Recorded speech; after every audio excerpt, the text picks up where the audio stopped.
오늘 우리는 삶으로 예배합니다, 이런 제목으로 말씀을 나눌 텐데, 본문은 지금 5주째 동일합니다. 사도행전 2장 42절부터 47절까지 말씀.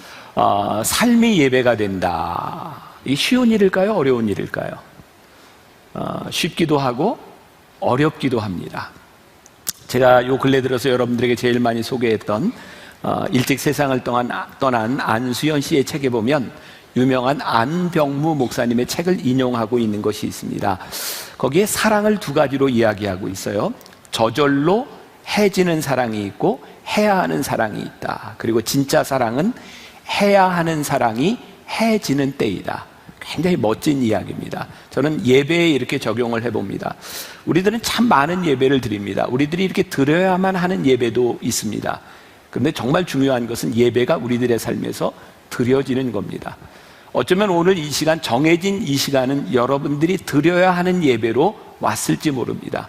근데 정말 우리 크리스찬들에게 중요한 것은 이렇게 드려야만 되는 예배로 끝나는 것이 아니라 우리들의 삶에서 어떻게 예배가 드려질 수 있는가, 이것이 오늘 우리가 꿈꾸는 예배에서, 꿈꾸는 교회에서 삶으로 예배합니다 라고 하는 것입니다. 오늘 말씀을 묵상하면서 여러분들이 들으면서 어떤 생각이 드시는지 모르겠어요. 오늘 사도행전 2장에 나타나는 공동체는 성령의 임재를 경험한 사람들이 모여서 그들에게서 일어났던 일들이 무엇인가를 보여주고 있는 겁니다. 이들이 뭐를 했죠? 서로 교제하며 떡을 떼었습니다. 기사와 표적이 일어나고 있습니다. 서로 물건을 통용하고 필요를 따라 나누어지는 일들이 일어나고 있습니다. 여러분, 지금 이 사람들이 하고 있는 일들은요, 우리 인간들이 살아가는 삶에 꼭 필요한 일들이 일어나고 있는 거예요.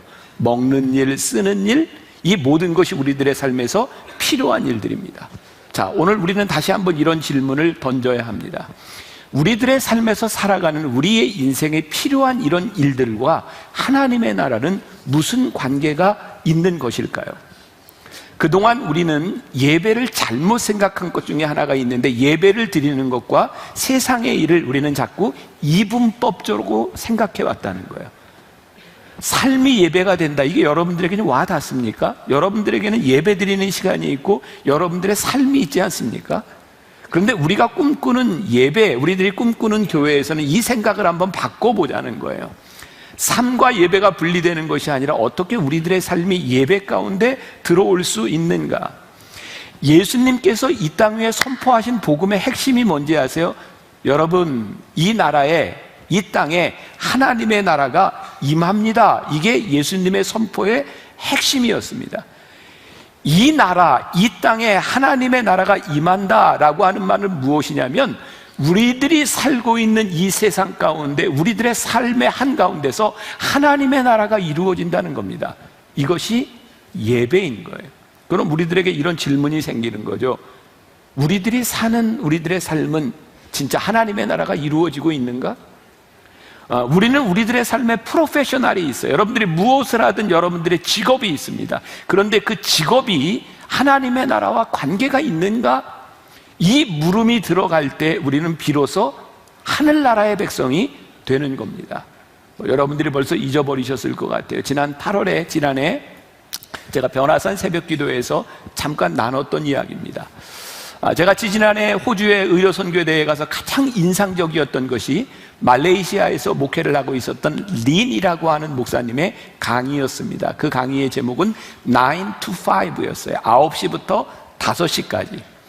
그분에게 있어서 그 선교사들에게 도전을 가장 중요한 시간을 그분은 어떻게 생각했냐면, 내가 출근하는 시간, 일하는 시간 9시부터 오후 5시까지가 내 인생의 가장 중요한 시간이라는 거예요. 왜냐하면 그 자리 가운데서 복음의 역사가 일어나기 때문입니다.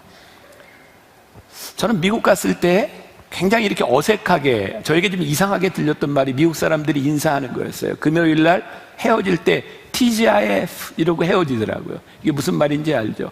여러분들 먹는 게 생각나시죠? TGI Friday. 그럼 TGI Friday, TGIF. Thanks God it's Friday. 그게 TGIF입니다.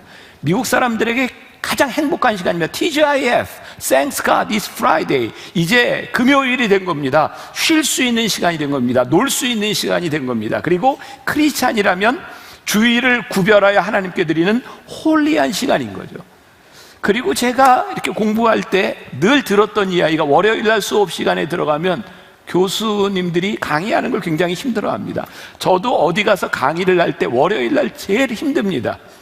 여러분들 흔히 이야기하는 월요병이죠. Monday sickness라고 이야기합니다. 주말에 실컷 쉬고 나면 가장 힘든 시간이 월요일인 거예요. 그런데 이 린이라고 하는 말레이시아 목사님은 이렇게 인사를 한다는 거예요. 출근해서, 이분은 사역을 하는 목사님이지만 의사거든요. 출근을 하면서 사람들이 이렇게 인사합니다. TGIM, Thanks God, it's Monday. 이게 무슨 말이에요? 보통 사람들은 프라이데이가 돼서 노는 것이 너무너무 즐거운데, 이 목사님은 월요일이 되면 가슴이 벅차다는 거예요. 왜? Thanks God, it's Monday. 왜? 하나님께서 월요일부터 우리들에게 사역지를 주셨다는 거예요. 우리들이 일할 수 있는 사명의 현장을 우리들에게 주셨기 때문에 이 월요일이 되면 가슴이 뛴다는 거예요. 예배가 시작되기 때문이죠. 기자들이 이 목사님에게 와서 이런 질문을 합니다. 이 교회는 말레이시아에서 대부분이 모슬림인 이 나라에서 무섭게 성장하는 교회입니다. 수천 명의 사람들이 모입니다. 단순히 사람들이 모이는 것에 대한 문제가 아닙니다. 여기에 여러 목사님들이 있는데 목사님들이 전부 자기 직업을 가지고 있는 사람들입니다. 기자가 물었습니다. 목사님은 언제부터 풀타임으로 목회를 할 겁니까? 전임 사역자가 될 겁니까? 목사님은 이렇게 대답을 했다 그러죠. 무슨 말입니까? 나는 지금도 풀타임으로 사역을 하고 있습니다. 내 사역의 현장은 교회가 아니라 내가 일하고 있는 일터입니다. 이 일터가 내가 사역하는 현장이고, 우리는 사역에서 현장에서 사역을 하다가 주일날 모여서 예배를 드리는 것입니다. 여러분, 우리가 하늘나라의 백성으로 살아가고 우리들의 삶이 예배가 된다고 하는 것은요, 우리들이 이 세상에서 하늘나라를 꿈꾸며 살아가는 겁니다. 여러분, 이거 우리들에게 굉장히 큰 도전이 돼야 되는 말입니다. 우리가 크리스천이라고 이야기할 때 우리는 교회에서 크리스천이 아니라 우리들이 살아가는 삶에서 어떤 크리스천이냐. 여러분, 우리는 성공을 참 많이 꿈꾸지 않습니까? 여러분들 자녀들에게 우리들이 무슨 일을 하든 우리 성공했으면 좋겠다. 물론 우리들이 세상에서 성공한 사람으로 살아가는 것이 하나님 나라에 굉장히 유익이 될 수 있습니다. 그런데요, 우리들이 세상에서 실패했다는 것 때문에 하늘나라의 백성이 되지 못하는 것이 아닙니다. 우리들이 세상에서 생각하는 성공과 실패의 기준이 하늘나라의 기준과 동일한 것이 아니라는 것입니다. 자, 초대교회로 돌아와 봅니다. 이제 성령의 임재를 경험한 이들이 살고 있었던 삶의 방식을 보십시오. 그 시대를 살고 있었던 사람들의 눈에 비칠지 이들의 삶이 성공적이었을까요? 그때나 지금이나 돈을 모아야 부자가 되는 겁니다. 높은 위치에 올라가야 성공하는 겁니다. 그런데요, 이들은 자신들이 가지고 있던 것을 가져와서 사람들에게 나누기 시작했다는 거예요.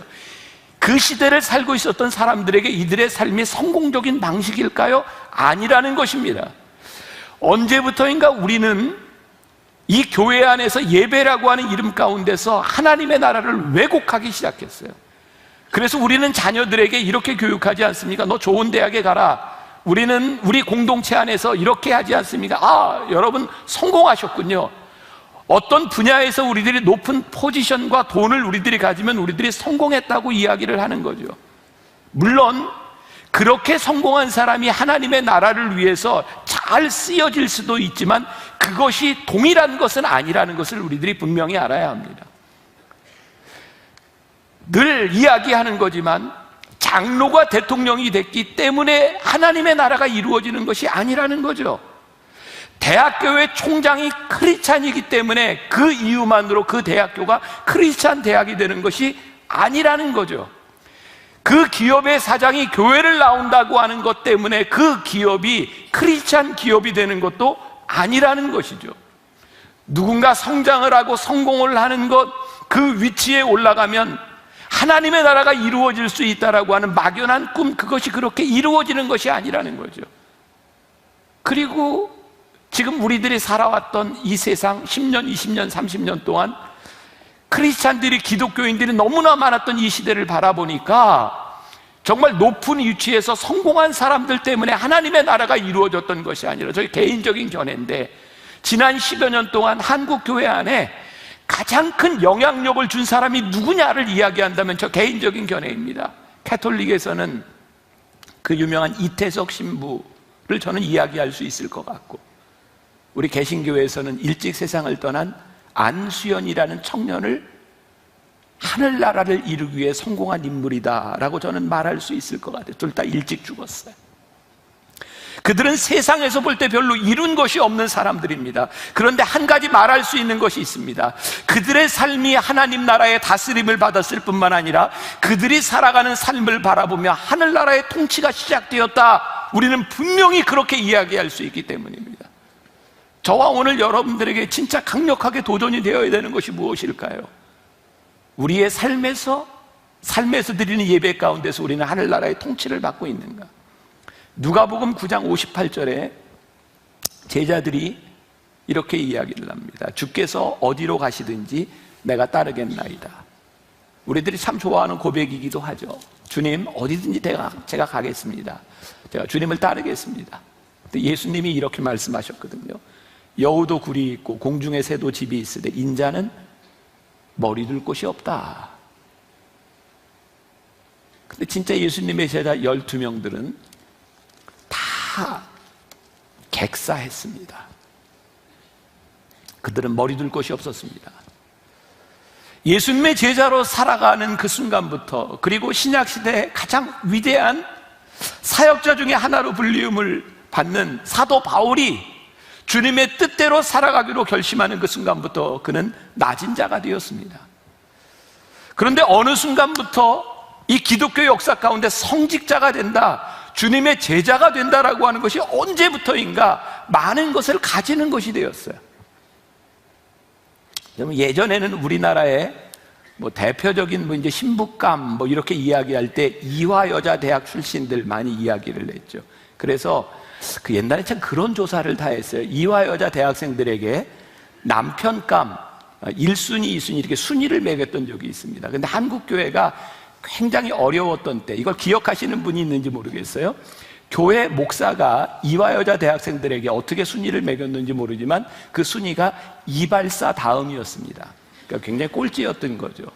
근데 한국교회가 정말 무섭게 부흥하던 80년대 후반에 이화여자 대학생들에게 목회자는 결혼 상대자로서 3위의 랭크가 됩니다. 요 근래에 이렇게 조사를 해보니까 목사는 순위에서 빠져 있습니다.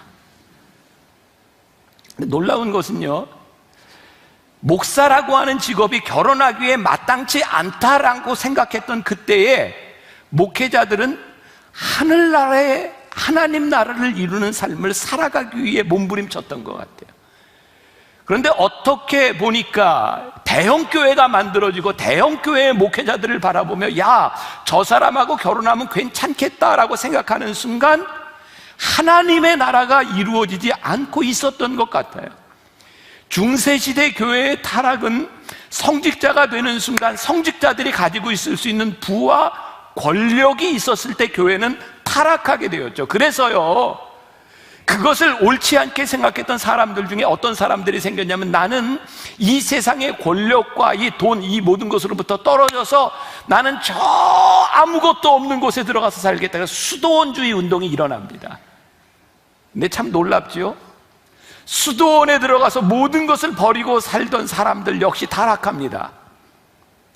그들은 돈을 버리고 수도원에 들어왔는데 명예라고 하는 것들 때문에 수도원 안에서도 싸움이 일어납니다. 역사를 통해 우리들이 배우는 게 분명히 있습니다. 우리들의 삶이, 우리들의 생활이 예배가 되지 않는다면 우리들이 어떤 곳에 가서 예배를 드려도 우리들이 예배라고 구별되는 순간 우리들의 삶은 타락한다는 겁니다. 끊임없이 우리들의 삶이 하나님의 다스림을 받지 않는다면 그 어떤 곳에서도 우리의 욕심을 제어할 방법이 없다는 겁니다. 이거 우리들이 인정하고 우리들의 삶이 예배로 바뀌어지지 않는다면 우리는 동일한 타락의 길을 걸을 수밖에 없는 거예요. 하나님의 통치와 예배와 어떤 상관관계가 있을까요? 우리는 하나님을 예배한다고 이야기하고, 우리 크리스찬들의 정체성은 뭐냐면 이렇게 주일날 모여서 이 시간에 함께 예배를 드리며 우리는 크리스찬들이 모였습니다 라고 말을 하는 거죠. 근데 예배에 대한 진정한 의미는 어떤 거냐면 예배 시간에 우리들이 하나님 앞에 무릎을 꿇는다 이런 말입니다. 그러니까 여러분 예배 시간에 지금 우리들이 뭐 하는 거냐면 하나님께 무릎을 꿇는 거예요.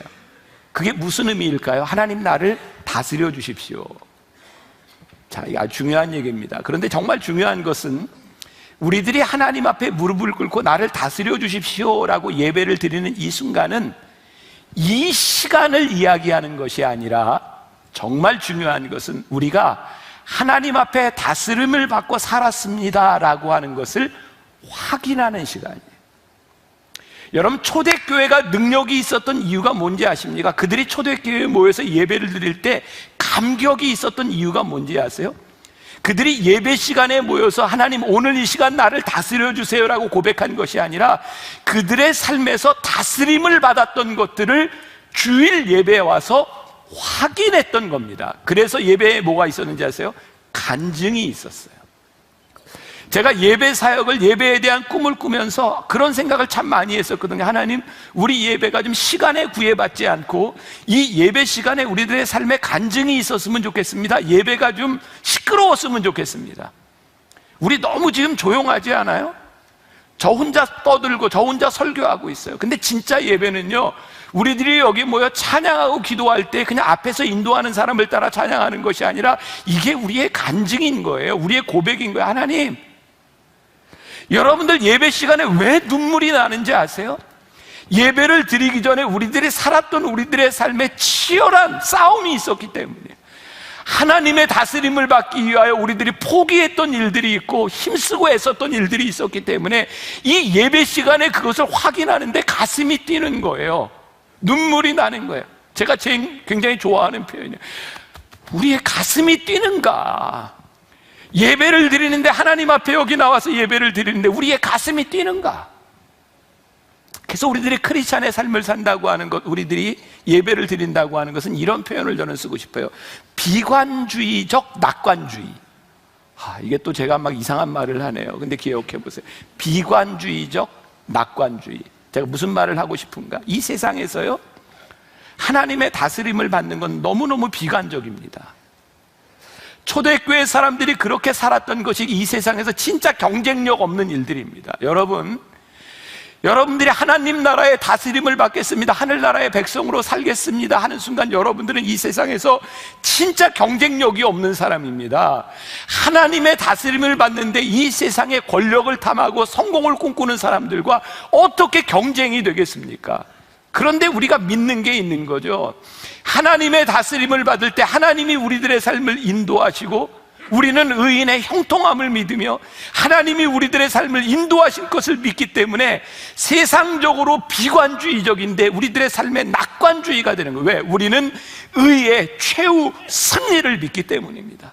여러분, 이 의의 최후 승리를 우리들이 믿지 못한다면 우리들은 삶에서 예배를 드릴 수가 없는 거예요. 왜? 경쟁력이 없기 때문이죠. 지난해 이열치열 부흥에 오셨던 엄기영 목사님이 저에게 주고 갔던 책 내가 선 곳 거룩한 땅, 거기에 이런 얘기가 나옵니다.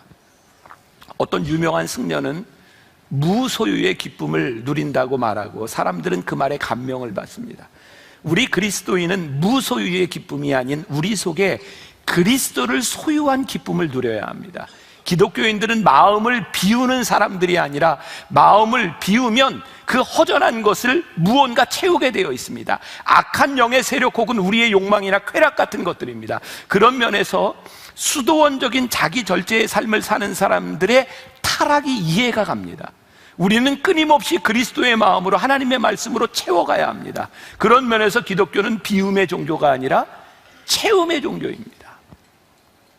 하늘나라의 다스림을 받겠습니다, 이것은 나를 계속 비웁니다, 나는 아무것도 아닙니다, 이것이 아니라 하나님의 말씀이 우리 안에 들어옴으로 인하여 이 말씀의 다스림을 받겠습니다.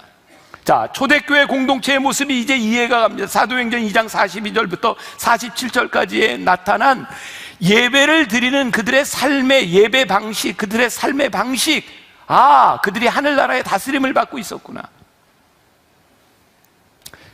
가끔 교인들을 보면 이런 질문을 하죠. 목회자가 요즘 예배 잘 드리세요? 이런 질문을 좀 받는 사람은 문제가 좀 있죠. 예. 예배를 잘 드리시나요? 근데 여러분 이게 진짜 무슨 의미일까요? 예배를 잘 드리시나요? 이 말은 단순하게 주일날 나와서 예배를 잘 드리시나요? 이런 의미가 아닙니다. 예배를 잘 드리시나요? 오늘도 여러분은 하나님의 통치를 받고 계십니까? 사업을 하는 사람에게 예배를 잘 드리시나요? 당신의 사업 가운데 하나님의 통치가 있습니까? 학생에게 너 요즘 예배 잘 드리고 있니? 그 말은 공부하면서도 내가 하나님 나라의 통치를 받고 있니? 라는 물음이죠. 우리가 하늘나라의 통치를 받는다고 하는 것은 무슨 의미를 가지고 있을까요? 그게 사명자인 거예요. 그러면 사명자는 어떤 특별한 일을 하는 사람이 아닙니다. 하나님의 마음이 우리 가운데 들어오고 그 마음으로 예배자의 삶을 사는 거예요. 오늘 제가 3가지를 준비했는데 시간상 2가지만 이야기를 하려고 합니다. 우리가 삶을 예배로 드린다고 하는 것은 무슨 의미인가? 하나는 성경 중심에서 벗어나지 않는다라고 하는 의미입니다. 우리들이 끊임없이 고민하는 일들이고 참 쉬운 이야기인데 참 어렵기도 한 것을 조금 이야기하려고 합니다. 오늘 말씀 중에 참 힘든 것이 삶을 예배로 드린다 이런 말과 주일 성수한다 이런 말에 조금 충돌이 있을 것 같습니다. 전통적인 개념에서 우리들이 주일을 성수한다라고 하는 것은 무슨 의미냐면 안식일을 거룩하게 지킨다 이런 의미이기도 하고, 주일을 지킨다라고 하는 말 가운데는 우리들이 주일에 해야 할 일이 있고 하지 말아야 할 일이 있다 이런 거예요. 자, 이제 요즘은 이런 것들을 여러분들이 많이 극복하셨지만 예전에 주일학교를 다니던 여러분들이 신앙생활하면서 제일 힘들었던 게 뭐냐면 주일날 하지 말아야 되는 거였죠. 여러분 그렇게 배운 사람이 있지 않아요? 주일날은 공부하지 마. 주일날은 예배하는 거야. 그래서 어떤 목사님은요, 어렸을 때 그런 기억이 있대요. 아버지가 늘 주일날 와서 12시가 넘으면 바로 깨운답니다. 주일 지났으니까 공부해. 주일 지나서 공부가 된다는 거죠. 여러분 우리 시대에는 진짜 그런 고민하지 않았습니까? 주일날 이거 정말 가족들을 모이면 먹을 수 있는 게 짜장면밖에 없던 시대에 이 짜장면을 주일날 사 먹어도 되느냐 안 되느냐. 제가 언제 그런 얘기 했었죠. 그래서 어떤 교회 교사는 학생들에게 짜장면을 다 사주고 돈을 월요일날 내는 거죠. 그러면 주일을 잘 지키는 거. 그러니까 우리들이요, 주일날 해야 되느냐 말아야 되느냐, 무엇을 지켜야 되느냐, 이런 것들이 우리들에게 굉장히 중요하게 되었던 거죠. 여기 핵심적인 물음이 있습니다. 우리가 주일날 우리들이 그렇게 지키려고 했던 해야 될 것과 하지 말아야 되는 것들이 진짜 하나님을 사랑하기 때문에 우리들의 마음에서 나오기 시작할 때 그것은 은혜스러운 겁니다. 근데 하나님을 사랑하는 것과 전혀 관계없이 우리는 주일을 지켜야 된다라고 하는 것 때문에 해야 될 것과 말아야 될 것이 구별될 때 우리들이 이것을 율법적이라고 말하는 겁니다. 자, 여러분들에게 아주 강력하게 꽂혀야 되는 거예요. 여러분들이 주일을 지나면서 나에게 이건 하면 돼, 이건 하지 말아야 돼, 여러분들이 가지고 있는 원칙들, 그것들이 하나님을 사랑하기 때문에 내 마음속에서 일어나는 일이 될 때 그것을 은혜라고 이야기를 하고, 그것이 어느 날부터인가 나에게 습관이 되어서 이것을 지켜야 나는 주일을 지키는 사람이야 라고 하는 규칙이 되기 시작할 때 그것이 율법이 되는 겁니다. 자, 그런데 여러분들 오해하지 마세요. 모든 그 마음이라고 하는 것은 형식을 통해서 이루어지는 거기 때문에 이것이 우리들에게 방종을 의미하는 것이 아닙니다. 중요한 건 그 형식 가운데 우리들의 마음이 끊임없이 남아있느냐는 거죠. 그러니까 형식주의와 율법주의, 이것을 우리들이 구별해야 되되 이것이 방종이 되면 안 되는 거죠. 자, 또 더 쉽게 표현하면 이런 겁니다. 우리들이 만일 주일에 해야 될 것과 말아야 될 것을 딱 구별해 놓는 순간 우리들에게 어떤 현상이 일어나느냐, 주일날 우리들이 이것만 구별하면 나머지는 내 마음대로 하는 거예요. 그러니까 우리들이 율법주의와 형식주의가 무서운 건 뭔지 아세요? 하나님의 다스림을 받지 않겠다는 거예요. 내가 규칙의 지배를 받겠다는 거예요. 그리고 규칙의 지배를 떠나는 순간 이 나머지는 내 마음대로다 라고 하는 겁니다. 조금 더 극단적으로 좀 불편한 이야기를 하죠. 술에 대한 문제를 얘기해 볼까요? 우리는 술을 마시는 사람과 안 마시는 사람, 술 마시면 저 사람은 좀 믿음이 좀 떨어지고 술을 안 마시면 믿음이 좋은 사람이야. 그런데 진짜 우리들 주변을 보세요. 술 마시는 사람이 술 안 마시는 사람보다 인격적으로 훌륭한 사람 많지 않습니까? 진짜 술 문제 가지고 인격이 이렇게 나눠지나요? 그렇지 않습니다. 술을 먹어도 얼마든지 인격적으로 훌륭한 사람이 있을 수 있습니다. 자, 좀 불편하지만 우리 한번 따져가 봅시다. 그럼 우리들 중에 또 이런 사람이 있어요. 성경에 어디 술 마시지 말라 그랬어? 술 취하지 말라 그랬지. 그러니까 마시는 건데 취하지만 않으면 돼. 이렇게 하고 마시면 마음이 편합니까, 진짜? 사실은 우리는 이것을 뭔가를 해야 된다고 하는 이유를 좀 만들려고 하는 것 아닙니까? 또 우리는 또 이렇게 얘기하죠. 요즘 와인이 유행하지 않습니까? 예수님 당시 예수님이 잔치집에서 물로 포도주도 만드셨는데 다른 술은 안 되지만 와인은 괜찮아. 예수님도 마셨는데 우리를 뭐 이렇게 이야기할 수 있지 않겠습니까? 또 어떤 교회에서는요, 성찬식에 쓰는 포도주를 만들 때 이걸 정말 구별하기 위해서 포도를 이렇게 담글 때 설탕만 넣고 절대로 알코올을 넣지 않습니다. 구별된 겁니다. 근데 사실 지나가면 그게 알코올이 됩니다. 물론 구별하는 것이 굉장히 중요합니다. 근데 진짜 그런 구별로 우리들이 거룩하다고 말할 수 있는 것입니까? 진짜 중요한 것은 우리들이 구별하는 것이 참 중요한데 그 안에 마음이 없는 구별들은 우리를 끊임없이 형식주의로, 율법주의로 만들어 간다는 거예요. 그래서 예수님께서 이 땅에 오셔서 정말 많이 고민하셨던 것, 많이 싸우셨던 것이 마음과 형식에 대한 부분이었어요. 사도 바울도요, 먹고 마시는 것이 고린도 교회에서 많은 문제가 되었습니다. 그때 가장 큰 문제 가운데 하나는 제사에 드려졌던 고기를 먹느냐 마느냐에 대한 문제였어요. 근데 그 역사적인 기록에 보니까 왜 이 제물에 드려졌던 고기가 문제가 됐냐면 제사에 드려졌던 고기는 시장에서 좀 싸게 팔렸답니다. 그래서 싸게 먹을 수 있었다는 거예요. 그러니까 사도 바울은 이렇게 이야기를 하죠. 제사에 올려졌던 고기를 먹느냐 안 먹느냐, 그것은 그렇게 큰 문제가 아닙니다, 여러분. 그러나 저는 그것을 먹지 않겠습니다. 왜냐하면 제가 이것을 먹는다면, 사도인 제가 그것을 먹는다면 이것을 보고 상처받는 사람이 있을까봐 나는 그것을 먹지 않습니다. 형식이 진리는 아니지만 하나님의 마음이 있기 때문에 나는 하나님의 마음을 따라 살아가겠습니다. 그게 사도 바울의 고백이었어요. 여러분, 만일 우리가 진짜 주일에 대한 형식을 잘 지키고 예배에 대한 형식을 잘 지키고 우리는 너무너무나 규칙을 잘 지키는 안식일을 거룩하게 지키는 사람인데 나의 이 지킴으로 인하여 하나님의 마음을 떠났거나 아니면 나는 모든 것이 자유로워, 나는 내 삶이 예배라고 이야기를 하면서 내 자유로움으로 인하여 누군가에게 상처를 주고 있다면 그것이 하나님의 마음일까요? 쉽기도 하고 어렵기도 합니다. 결국 가장 중요한 게 무엇이에요? 우리들 안에 진정한 마음, 하나님의 다스림, 그것이 우리 가운데 있느냐는 거예요. 성경적이라고 하는 것은 무엇일까요? 예수님께서 안식일의 논쟁에서 그렇게 우리들에게 보여주고 싶으셨던 것이 무엇일까요? 그것은 하나님의 마음이었어요. 우리들은 예배를 구별하여 드렸습니다. 안식일을 구별했고 그 다음날 예수님이 부활하신 주님의 날을 구별했습니다. 그것을 우리의 믿음의 고백으로 여겼고 거룩한 우리 공동체의 정체성이 되었습니다.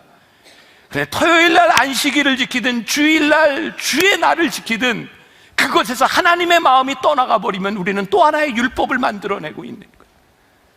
제일 두려운 게 뭡니까? 오늘 여기에 이렇게 많은 사람들이 예배를 드리며 우리는 계속해서 수없이 많은 율법주의자들을 만들어가고 있다면, 여기에 하나님의 마음이 없다면 우리가 얼마나 무서운 예배를 드리고 있는 것일까요? 제가 요즘 고민을 참 많이 합니다. 제가 우리 목회자들에게, 장로님들과 모든 사람들에게 우리 4월 이제 첫 주부터 토요 예배를 시작합니다. 주일 예배라고 하는 형식에 주일날 예배를 드려야 된다고 하는 그것에 우리는 너무너무 익숙해져 있는 우리들에게 이 토요 예배를 드린다고 하는 것이 이렇게 들리는 거예요. 그러면 토요일날 예배 드리고 주일날은 우리가 그냥 놀러 가도 되겠네? 편해지겠네? 이게 아닌데, 토요일날 예배를 드리는 것은 주일날 우리들이 흩어져서 주일날 예배를 드리지 못하고 누군가에게 도움이 필요한 사람이 있을 수 있는 사람들에게, 그리고 주일날 우리들이 예배를 드리면서 맨날 이렇게 시간에 쫓겨서 저 또 시간 보고 원고 준비한 거 다 보지도 못하고 그냥 또 빨리빨리 헤어져야 되는 사람들에게 정말 말씀 가운데 우리들이 깊이 들어가고 토요일 예배는요 뜨겁게 찬양하고 뜨겁게 기도하고 중보기도 하려고 하는 거예요. 언제부터인가 세상이 너무 바빠져서 우리들이 기도하고 뜨겁게 하나님을 사랑했던 이 모든 열정들을 잃어버렸던 사람들이 그 시간에 와서 뜨겁게 하나님을 사랑하고 예배하는 시간을 가지려고 하는데, 이게 우리들의 편의주의로 받아들일 수도 있고 이거 또 하나의 형식이 되어버리면 어떡하나 너무너무 두려운 거예요. 예배를 드리는 그곳에 하나님의 마음이 있는가? 그 형식이 아니라 하나님의 뜻이 있는가? 이번 변화선 새벽기도에 선한 사마리아인에 대한 이유를 냈어요. 제사장과 레위인이 강도 만난 자를 바라보고 그냥 지나가요. 근데 사마리아인만 강도 만난 자를 치료해 줍니다. 이유는 딱 한 가지입니다. 강도 만난 자의 상처 가운데 하나님의 마음을 보았던 사람과 하나님의 마음을 보지 못했던 사람의 차이입니다. 제사장과 레위인은 어쩌면 예배를 인도하기 위해서 그들은 바쁘게 갔을지 모릅니다. 하나님의 다스림이 없는 거죠. 로마서 14장 5절부터 8절까지 이런 말씀이 있습니다. 어떤 사람은 이 날을 전날보다 낮게 여기고 어떤 사람은 모든 날을 같게 여기나니 각각 자기 마음으로 확정할지니라. 나를 중히 여기는 자도 주를 위하여 중히 여기고 먹는 자도 주를 위하여 먹으니 이는 하나님께 감사하며 먹지 않는 자도 주를 위하여 먹지 아니하며 하나님께 감사하느니라. 우리 중에 누구든지 자기를 위하여 사는 자가 없고 자기를 위하여 죽는 자도 없도다. 우리가 살아도 주를 위하여 살고 죽어도 주를 위하여 죽나니 그러므로 사나 죽으나 우리가 주의 것이로다. 하나님의 말씀의 본질, 복음이 우리 가운데 들어오면 우리는 굉장히 레디컬해집니다. 저는요, 제가 선교학을 배우고 목회하는 가장 중요한 이유와 우리 만나교회 안에서 많은 형식들이 막 깨어지는 이유 가운데 하나가, 제가 다른 건 모르지만 그냥 하나님 말씀 가운데 이게 무엇을 말씀하시는가를 생각하다 보니까 우리가 깨야 될 게 너무 많은 거예요. 이게 지금 밖으로 지금 흘러나가는 이야기지만 그런 거예요. 제가 우리 교회 청년들을 바라보며, 청년들이 여러분들하고 참 많이 달라요. 그리고 요즘 사람들, 어른들이 생각하기에 참 이해할 수 없는, 예배 시간에 쉽게 커피도 가져오고 아이들 옷차림도 이렇게 이 중에 커피 가져온 분들 있죠. 제가 한 번도 뭐라고 이야기하지 않습니다. 왠지 아세요? 커피를 예배당에 가지고 들어오는 것이 본질이 아니라 제 마음 가운데는요, 커피든 먹을 거든 뭐든 가져와서 예배를 드리는 사람들이 어느 날 믿음이 생기면 하나님 앞에 구별하고 싶은 마음이 생겨요. 그러니까 이 구별이라고 하는 것은요, 우리들이 원칙으로 정해져서 이거 지키라, 이것도 교육이기는 하지만 진짜 더 중요한 것이 뭐냐면 우리들이 하나님 앞에서 결단하고 하나님 앞에서 우리의 신앙을 고백하고 하나님 앞에서 우리들의 마음들을 드리는 것들이 훨씬 더 중요한 거예요. 그래서 저는 복음은 우리들의 삶을 아주 레디컬하게 만든다고 생각하거든요. 시간 때문에 맨날 이렇게 쫓기잖아요. 정리를 해야 될 것 같아요. 하나 더 얘기하고, 우리가 삶으로 예배를 드린다고 하는 것은 우리들의 삶의 정직함에 대한 부분이라고 생각을 합니다. 다시 한번 비관론적 낙관주의를 이야기합니다. 하나님을 믿는 것, 이 세상에서 굉장히 비관적인 일입니다. 그런데 하나님의 형통함을 믿기에 우리들은 그건 굉장히 낙관적인 삶을 살죠.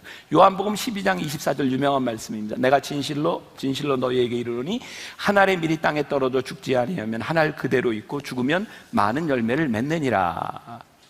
이게 비관론적 낙관주의를 이야기하고 싶은 거예요. 죽는 건 비관입니다. 근데 죽으면 낙관입니다. 열매를 맺기 때문입니다. 예를 듭니다. 옛날에는요, 어떤 책에서 본 이야기예요. 정육점을 나는 사람들이 다 그랬습니다. 이 저울에다가 고기를 툭 달아가지고 기분 좋으면 조금 더 주고 뭐 이랬던 시대 있죠. 기억나시죠? 근데 많은 사람들이 저울을 속였다는 거죠. 근데 크리스찬은요, 속이려고 하지 않습니다. 정직하게 저울을 달아서 장사를 합니다. 자, 그럼 우리는 이런 꿈을 꿉니다. 하나님, 제가 하나님 앞에 정직하게 삽니다. 다른 사람은 속여도 저는 절대로 저울을 속이지 않겠습니다. 그렇게 결심을 하고 장사했습니다. 그리고 우리는 이런 기대감이 있습니다. 하나님이 이렇게 장사했으니, 이렇게 장사를 하다 보니 이렇게 하나님 축복해 주셔서 하나님 제가 이렇게 성공했습니다. 근데 사실 정직하게 장사를 하면 그렇게 성공할 확률보다 망할 확률이 훨씬 많습니다. 그거 부인하지 않으시죠? 근데 진짜 우리가 들어야 될 얘기가 그런 얘기 아닌가요? 제가 정직하게 저울을 달아서 이렇게 장사를 해보니 망했습니다. 근데 세상 사람들이 그 사람을 보면서 그렇게 이야기를 하는 거예요. 저 사람 왜 저렇게 장사한대? 그랬더니 이런 대답이 들려오는 겁니다. 하나님 믿는데, 아, 그렇구나. 하나님 믿으니까 그렇구나. 그래서 손해받고 망했구나. 자, 오해하지 말라고 제가 분명히 얘기합니다. 하나님은 우리가 생각할 수 없는 방법으로 인도하시고 우리를 축복하시는 분이기 때문에 이거 도저히 경쟁력이 없는 방법으로 우리들이 살아가는데 하나님이 필요하시면 우리들에게 물질도 주시고 하나님의 방법으로 형통케 하시는 하나님인 것을 우리들이 믿습니다. 왜? 하나님이 그렇게 역사하시기 때문이에요. 이삭이 우물을 파고 빼앗기면 또 다른 우물을 파고 또 다른 우물을 팔 때 하나님이 우물을 터지게 하셨기 때문에 우리의 생각대로 망하지 않습니다. 그런데 하나님의 다스림을 받고 살아가기 때문에 망할 수도 있는 겁니다. 그거 우리들이 감수할 수 있어야 되는 거죠. 그게 뭐예요? 삶을 예배로 드리는 산제물인 거예요. 저 오늘 여러분들이 그건 고민해야 됩니다. 나 삶으로 예배를 드리기 위해서, 산제물 되기 위해서 나 좀 손해볼 수 있어. 산제물 된다는 게 뭐예요? 찢겨지는 고통입니다. 말씀대로 살아가기 위해서 고통받을 수 있어. 이게 삶이 예배가 되는 교회입니다. 우리들의 삶이 앞으로 굉장히 레디컬해져야 될 것 같습니다. 그리고 우리가 고민해야 될 것은 규칙을 지키는 것이 아니라 하나님의 마음을 아는 것, 하나님의 다스림을 받는 것, 하나님 나라의 통치가 우리 가운데 이루어지는 것. 저는 우리 교회 밖에서는 교회가 이 땅의 소망입니다 라고 하는 저 글귀가 더 이상 부끄럽지 않기를 원합니다. 여러분들의 삶을 통해서 교회가 이 땅의 소망입니다, 저 말이 능력이 되기를 간절히 소원합니다. 다음 주일날 우리가 여기 모일 때 우리는 구별된 시간을 예배 드리는 이 예배가 아니라 우리가 구별된 삶을 살았습니다라고 하는 고백이 이 예배 시간에 드려지기 시작할 때 능력입니다.